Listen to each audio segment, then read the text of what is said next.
Hey, this is Brad Tipton coming at you today. I am a former negotiator for Wells Fargo's short sale department, and I really want to talk with you about something very simple. It's to let you know something that you may not know. You may not know as a real estate professional that you have a ton of influence over what value the BPO comes back at. A lot of people don't realize that. A lot of people don't recognize that. And what happens is because they don't recognize that they have the ability to influence this BPO, because they don't recognize it, then they don't operate in it. They don't get the benefit of it.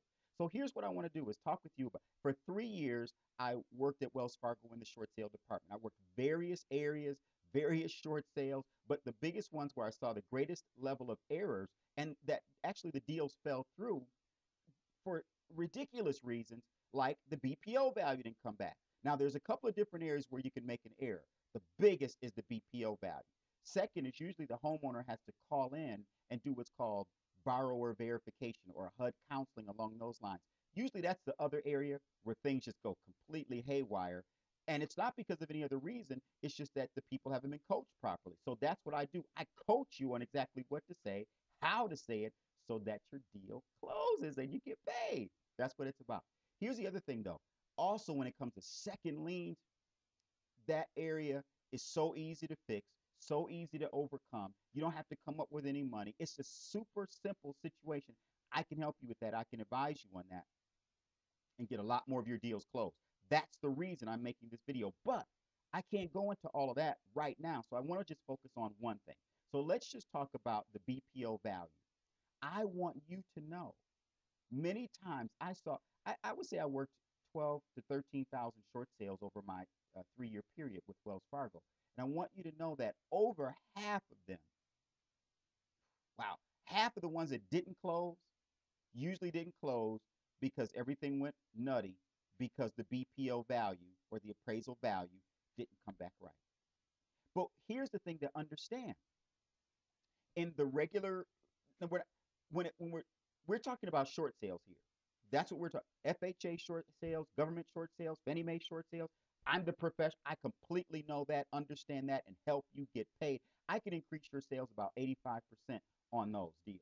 So if you want an 85% increase over the next 12 months, over the next deal you make, and turn it into money, I'm the guy that can help you walk through that process. That's why I'm here to talk with you about that. So let's talk about the appraisal, BPO.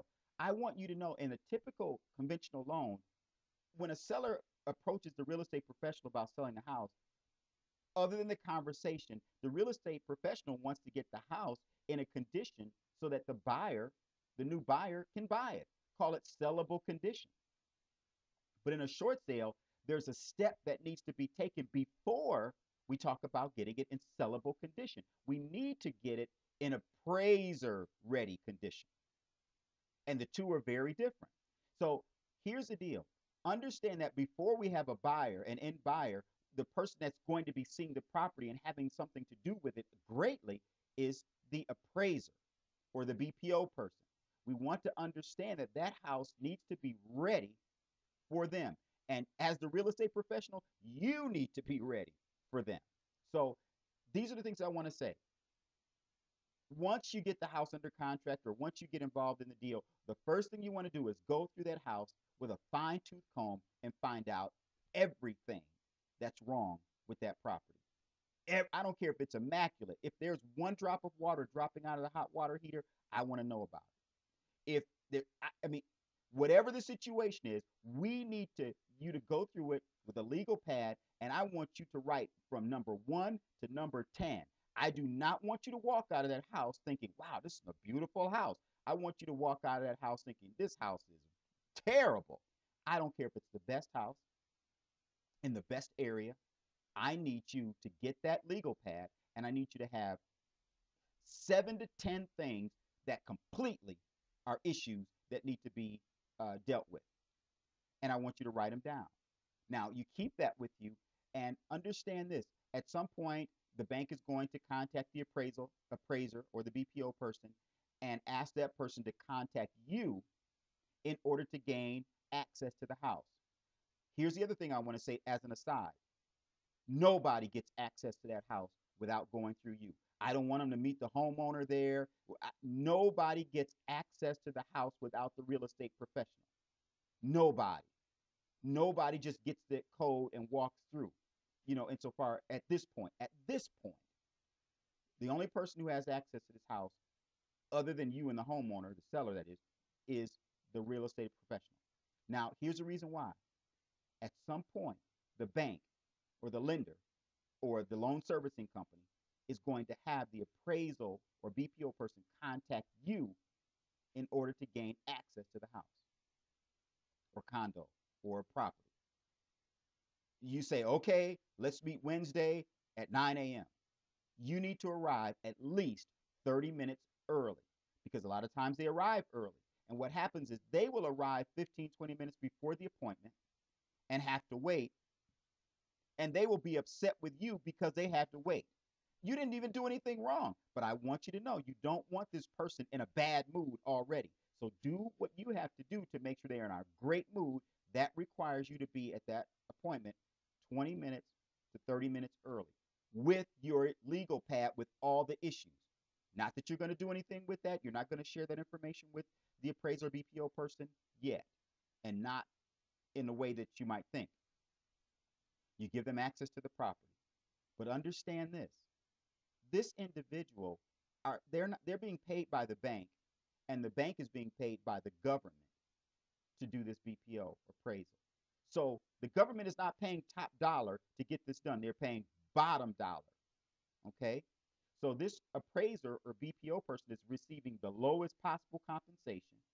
And typically there's so many short sales going on right now, they have a lot of work to do. They have a lot of deals to get done. They have a lot of properties to see. So they're not going to be fine tooth combing your place. They're going to blow through it, run through it, write up the value, send it to the bank so they can get paid. But for your property, oh, they're going to take time because as soon you're going to just follow them. You're not going to be bothering them in any way. Whatever. You just want to be there. You're going to follow them through the property, be accommodating as possible. If they walk past an area that's on your legal pad, hairline crack in the wall, you're going to conspicuously have your digital camera with you and take a photo of it. And you want to do it as loudly as possible so that they can see you doing it. They want to see you go, oh man, I better take a picture of this, whatever. And they're going to say, what are you doing? You're going to say, well, I know that you're busy, and I know that you walked right by, but this is a crack in this wall, and this crack could mean that there's needs to be painted, or there's a water issue, or a mold issue, or a dampness issue, and I just want to make sure that I had it so I could send it to the bank. You'll be surprised that that issue will end up on that BPO or appraisal value. Then they walk past the carpet. You just want to you go, wow, I didn't notice that. You take a nice close-up picture of the stain on the carpet. They go, what are you doing? I just want to make sure that the bank can actually see this clearly. And so I'm taking a picture so that they know that this carpet might need to be replaced or cleaned or repaired or whatever. And you do that with the stair. You do that with the concrete. You do that with the wrecked looking bathroom that may have a water issue, needs the floor replaced, or a water issue or a mold issue around the piping. You want to, if the appraiser doesn't go into that bathroom, for instance, and open the cabinet and look under there, you just want to just open it conspicuously and take a photo of it. They go, what are you doing? You go, well, I knew that there was a water issue down here. I know you're busy and I don't want to bother you, but I want to make sure the bank had a picture of this. And they go, oh, okay. And you'll notice that will end up on that appraisal, lowering the value again. Whether it be a landscape issue or whatever, you want to make sure that they see you taking picture of all the issues. And you'll notice you will never have to send the photos, but you'll notice that as you let them know that you're taking picture for the purpose of sending, and you can send it, it's no problem. You'll notice that each of those issues will end up on your appraisal or BPO, lowering the value. When you get that BPO value in properly, oh, you can work that short sale and get it closed in 30 to 45 business days. That's what I want to help you do. Please, my contact information is below. Like I said, I worked this for 3 years at one of the largest companies that ever did it, Wells Fargo Home Mortgage. And I want you to know I was successful and I hit my bonuses and my commissions and all that kind of stuff while I was there.